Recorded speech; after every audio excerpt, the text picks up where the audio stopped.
Farm Guy here with a new mod test for Farming Simulator 22, and this is the Lizard-Trailed Windrower by Hispano. It's for all platforms. I'm on PS5, 22.52 megabytes to download. The slots will appear on your screen because I forgot to check what the slots were on console, and I will write that down to make a note because they should appear right about now on your screen, and we'll check it later at the end, but I have too many of these purchased to sell them all and find out what the slots are at this very moment. However, we will still go through everything, and this is well, a version of two other windrowers, types of windrowers by Hispano modding. One was a front windrower that was released, I believe, was yesterday, and that had an update actually with all the different stuff. And now we have, this is a new mod, not an update, a new mod from Hispano, and it's a trailed windrower, as you can see. Windrower that has all sorts of yummy attachments at the back that we're going to show you a little bit. Anyways, let's have a look at it in tools and windrowers. And there she is, $45,600 for the base model. So it's well, you know, actually compared to the others, it's not that bad, and you'll see why. Up to 350 horsepower, but we'll talk about that. 10.3 meters to up to 20 meters in width. That's massive. 11 miles per hour working speed. And we have a pile of options. Now, this is what the standard length was originally with the first one that came out, and that is the 10.3 meters. This only requires 150 horsepower at 11 miles per hour. We'll go through the options here with this one just because. We have Vertestein, BKT, Michelin, Nokian, Trelleborg, and Vertestein. In Vertestein, we have a few options, some nice wide ones. BKT, some more, a couple of options. Michelin, a couple of options there. Nokian, we have that nice Nokian style of tire. And Trelleborg, we have quite a number of options, even this Nokian looking one. That's odd. So nice, lots of tire options. Brand decals. Now those brand decals appear in a very strange place, if I recall. Yes, right there. So there's the Claas, Fendt, John Deere, Krone, Kubota, KUHN, Massey Ferguson, New Holland, Pottinger, or no decals. So Lizard case, yes. So all of those, not huge branding decals, but you can see there. Work lights, no, yes. So yes means the work lights are actually, where did they appear on this one? Oh yes, at the tip, at the ends, not in the middle, just at the ends. Right, okay, so the ends. And then chassis color, we have a whole bunch of interesting colors, including pink, which I always tend to gravitate to for some reason. Lots of yellows and reds and all that kind of thing to match up to whatever you want. Then you have the color of the, let's say, rakes. And then decals, let's see here. Red, no, we don't want red. We want something that pops out. There we go. Our RTR 100, let's make that black. There we go. So that's what changes that. Rim color. Let's make that blue. There we go, a nice metallic blue. And license plate, if you so choose, you can have back only right there. Okay. Now back up to the top because size matters. RTR 100 at 10.3 meters. Then we have 12 meters. It looks shorter, but we'll explain that. Then we go the RT160, that 16 meters, although it looks just as long as the other one. We'll explain that. And the RT200, which is the whopping 20 meter width. $37,000 for that. Right. Okay. Let's just jump in to one of the larger ones. Turn our lights on and oops. Not too fast there. L1 and X unfolds it. So this is how you get it, and then unfolding it does this. And just watch what happens. Yes, the ends extend as if you didn't know already. But anyways, if you didn't, there you go. That's how you can get these massive length. And this isn't even the biggest one. This is the 16 foot, I do believe. Now, L1 and circle lowers it. And there's, you can see, there's the lights on the ends of this. So it'll give you nice, bright visibility in front of you. L1 and square turns it on, like so. And away you go. Just like that. Now that's pretty simple as far as that goes. And then when you fold it again for transport, it will just L1 and X, and it'll do this.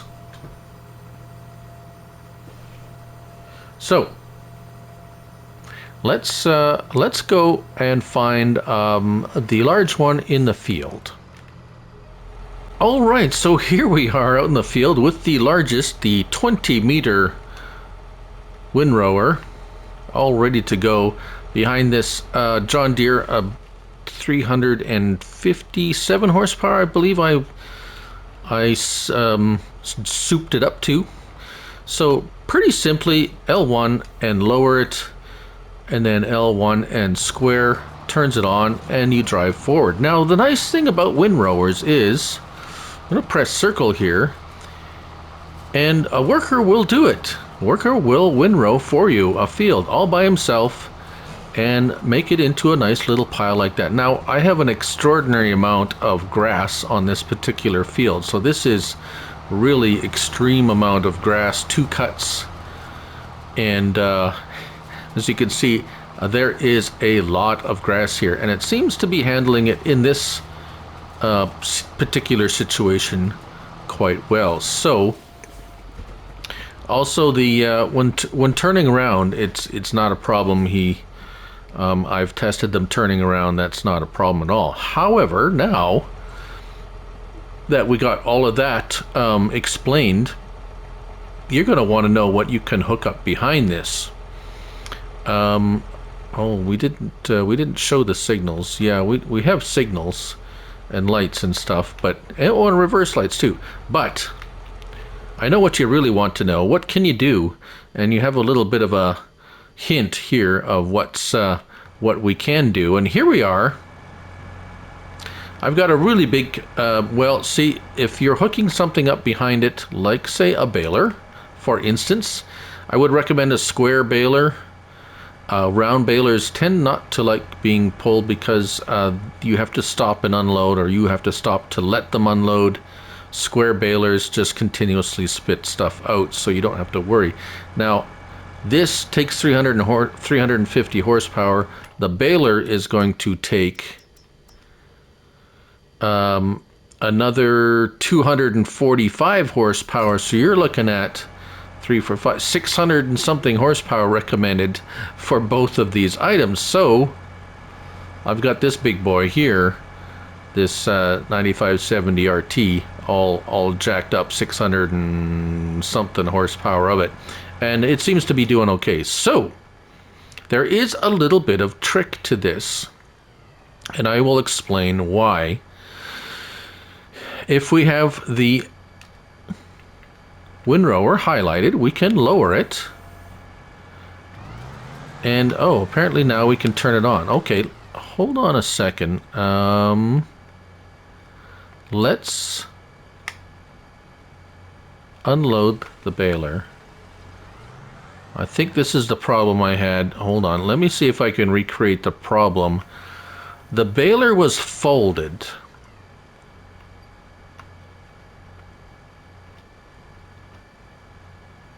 Yes, okay, so. Right, that's the thing. So when you hook up the baler and have this, you can't turn on the windrower with the baler folded. I have the windrower down, and I try to turn on the windrower. It's not turning on because the baler's folded. So if I go L1 and unfold the baler, there we go. Baler's unfolded now. And now I go back to the windrower. Now the windrower turns on, right? So if you're having a problem with that, that could be why you might need to unfold whatever you're pulling, whether it be a baler or maybe a forage wagon. Now, highlight the baler, turn it on, lower it, make sure it's lowered, and drive forward. And there we go. Now we are driving forward and baling and windrowing and baling at the same time. And the beauty of this, again, of course, is press circle and the worker will do it for you. Now I just wanted to go up to the end here to show you how it turns around, though, because that's a little bit messy, shall we say. It was, at least at the other end. Now he's going to go that way. Okay, that's fine. Now notice I have so much grass on there, it's overloading the baler, actually. And see, now when he backs up to straighten up, it's kind of like, but he manages to recover. As you can see, he kind of saved it there.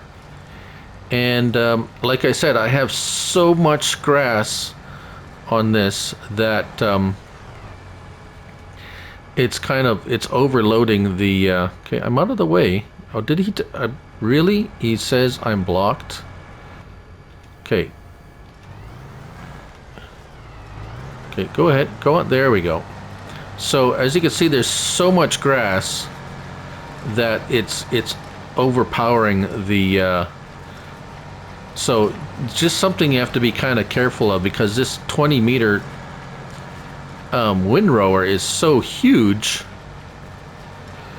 it might overpower your baler. Now,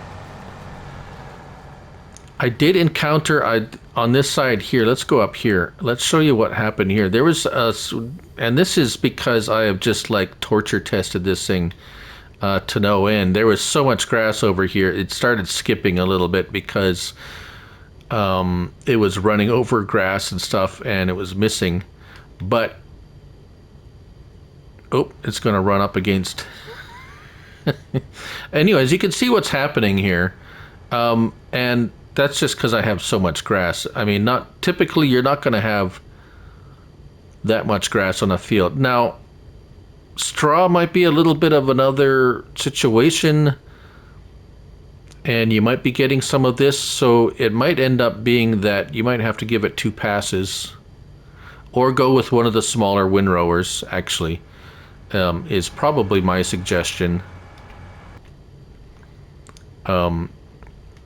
If you're having this, it's pulling in too much grass or straw that whatever you're pulling behind can't handle it, then I would just go with one of the smaller ones until the amount of grass, and that's easy to do. Remember, this is all one mod.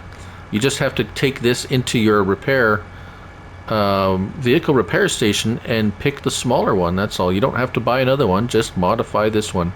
So that's the beauty of having versions of the same mod. These are all the same mods. And speaking of, it's time to see how many slots we have for these things. So we're going to sell all but one. There we go. And we're looking at 16 slots. And where did we leave it? There it is. the original one. 16 slots on console. That's the lizard-trailed Windrower by Hispano. Another fantastic mod by this fantastic modder, bringing us such wonderful stuff like this. 22.52 megabytes to download and 16 slots on console. Thank you all for watching. I'm Looney Farm Guy, and remember, it's only a game, so till next time, bye for now.